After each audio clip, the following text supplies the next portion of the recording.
Have you ever noticed that you keep explaining yourself to someone who has already decided what to think about you? You explain what happened. Then you explain why it happened. Then you explain what you actually meant. And when they still don't understand, you explain it again. You change the words. You add more context. You replay the conversation in your head, searching for the sentence that might finally make them understand. But sometimes, the problem isn't that you haven't explained yourself clearly enough. The problem is that they already understand you. They simply don't agree with you. And psychologically, those are two very different things. Being misunderstood can feel strangely personal. Someone isn't just misunderstanding your words. It can feel like they're misunderstanding who you are. They see you as cold when you were exhausted. They see you as selfish when you were protecting yourself. This is where over-explaining begins. Someone misunderstands you, so you correct them. They disagree, so you provide more context. They still don't accept it, so you explain even more. Eventually, the original issue disappears. The conversation becomes a negotiation over your character. You start thinking, maybe I didn't explain it properly. So you try again. Maybe they misunderstood that part. So you clarify again. And before you realize it, you're giving someone your entire emotional history just to justify one decision. The more you explain, the more invested you become in getting them to agree. You're no longer simply communicating. You're trying to obtain a verdict. You want them to say, "Okay, I understand. You're not a bad person." And when that sentence never comes, you keep presenting evidence. So why is it so difficult to walk away? For some people, being misunderstood doesn't just feel uncomfortable. It feels threatening. If you've learned to closely monitor other people's reactions, a change in someone's tone, a delayed message, or a sudden silence can immediately trigger questions. Did I do something wrong? Are they angry? Should I explain? Sometimes you explain before anyone has even accused you of anything. This is where people-pleasing can enter the picture. You aren't necessarily trying to manipulate anyone. You're trying to prevent discomfort. You want the tension to disappear.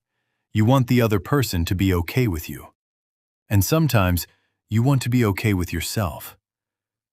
Because when someone is disappointed in you, their disappointment can feel like evidence that you've done something wrong.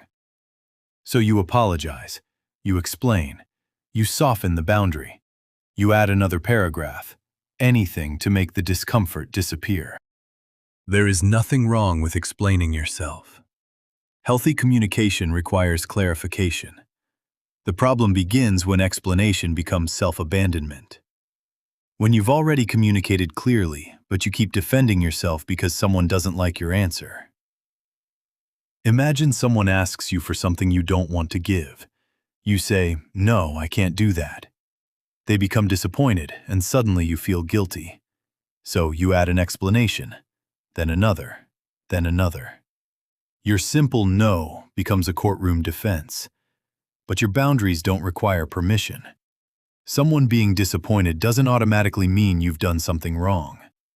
You can care about someone's feelings without taking responsibility for controlling them. Sometimes, the healthiest thing you can do is communicate clearly once and then stop. And here is the realization that can be difficult to accept. Sometimes, people understand you perfectly.